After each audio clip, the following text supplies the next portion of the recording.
آئیں ڈاکٹروں کے بغیر زندہ رہنے کی کوشش کریں، مگر کیسے؟ اسلامک میڈیکل سائنس قرآن ہمیں بتاتا ہے کہ انسانی صحت کا راز قرآن کی 3 آیات میں ہے۔ اگر آپ ان 3 آیات کو اچھے سے سمجھ کر ان پر عمل شروع کر لیں تو کبھی بھی بیمار نہیں ہوں گے۔ ہم ہر بیماری سے بچ سکتے ہیں۔ مصر کے ڈاکٹر عماد فہمی، جو کہ ایک ماہر غذائیت ہیں اور موٹاپے کے معالج بھی ہیں، انہوں نے ایک ٹی وی انٹرویو میں یہ بتایا کہ انسانی صحت کا راز قرآن پاک کی 3 آیات میں موجود ہے۔ اللہ جس نے ہمارے جسم کو بنایا ہے، اس نے اسے صحت مند رکھنے کے طریقے بھی ہمیں بتا دیے ہیں۔ تو وہ پہلی آیت جس میں پہلا اصول بتایا گیا ہے وہ سورۃ الاعراف کی ہے، آیت نمبر 31۔ اس کا ترجمہ ہے کہ کھاؤ پیو اور حد سے تجاوز نہ کرو۔ اس کی تشریح میں ڈاکٹر عماد فہمی کہتے ہیں کہ اکثر ڈاکٹر نشاستہ اور چکنائی والی چیزیں منع کرتے ہیں، آئل والی چیزیں چھڑوا دیتے ہیں، حالانکہ یہ دونوں انسانی صحت کے لیے بنیادی اہمیت کی حامل ہیں۔ اصل میں جس چیز سے منع کیا جانا چاہیے وہ ہے حد سے تجاوز کرنا، یعنی کھانا کھاتے ہوئے احتیاط کرنا۔ دوستو، جو بھی چیز آپ کھائیں اس میں میانہ روی اختیار کریں، زندہ رہنے کے لیے کھائیں، نہ کہ آپ کو دیکھ کر ایسا لگے کہ آپ کھانے کے لیے زندہ ہیں۔ کبھی بھی اوور ایٹنگ نہ کریں، جیسا کہ حدیث میں بھی ہے کہ آپ صلی اللہ علیہ وسلم نے فرمایا کہ ہمیشہ بھوک رکھ کر کھاؤ، یعنی پیٹ بھرنے سے پہلے ہی کھانا چھوڑ دو۔ ہم میں سے اکثر لوگوں کو دیکھا جائے تو ہمارا حساب ہی الٹا ہے۔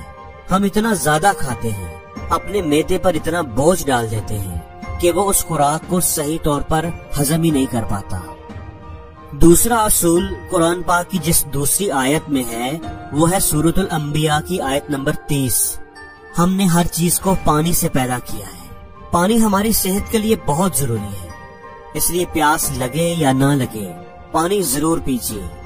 میڈیکل سائنس کے مطابق ہر شخص اپنے وزن کے ہر 1 کلو پر 30 ملی لیٹر پانی ضرور پیے۔ مثلاً اگر کسی کا وزن 70 کلو ہے تو وہ 70 multiply by 30 is equal to 2100 ml، یعنی 2 لیٹر اور 100 ملی لیٹر پانی ضرور پیے، جو کہ تقریباً 8 گلاس بنتا ہے۔ یعنی ایک عام انسان کو 8 گلاس پانی روزانہ ضرور پینا چاہیے۔ دوستو، پانی کی اہمیت کو ہم لوگ نہیں جانتے۔ یہ جگر، گردوں اور دل کی اچھی کارکردگی کے لیے بہت ضروری ہے۔ تیسرا اصول قرآن مجید کی جس آیت میں ملتا ہے وہ سورۃ النبا کی آیت نمبر 10 اور 11 ہے۔ اور رات کو ہم نے لباس بنایا اور دن کو معاش کا وقت بنایا۔ ڈاکٹر فہمی کہتے ہیں کہ رات کو جلدی سویا جائے اور صبح جلدی اٹھا جائے۔ یہ سب سے بہترین نسخہ ہے جو کہ آپ کو نہ موٹا کرے گا اور نہ ہی بیمار کرے گا۔ اسلامی طرز پر زندگی گزارتے ہوئے اپنے جسم کو بیماریوں سے محفوظ رکھیے۔ خداوند کریم نے رات کو سونے کے لیے بنایا ہے، جبکہ آج کا نوجوان رات کو 3-3 4-4 بجے تک جاگتا ہے، اور جس وقت اٹھنے کا ٹائم ہوتا ہے اس وقت آج کا نوجوان سونے لگ جاتا ہے۔ سب سے بری ترتیب ہی یہی ہے۔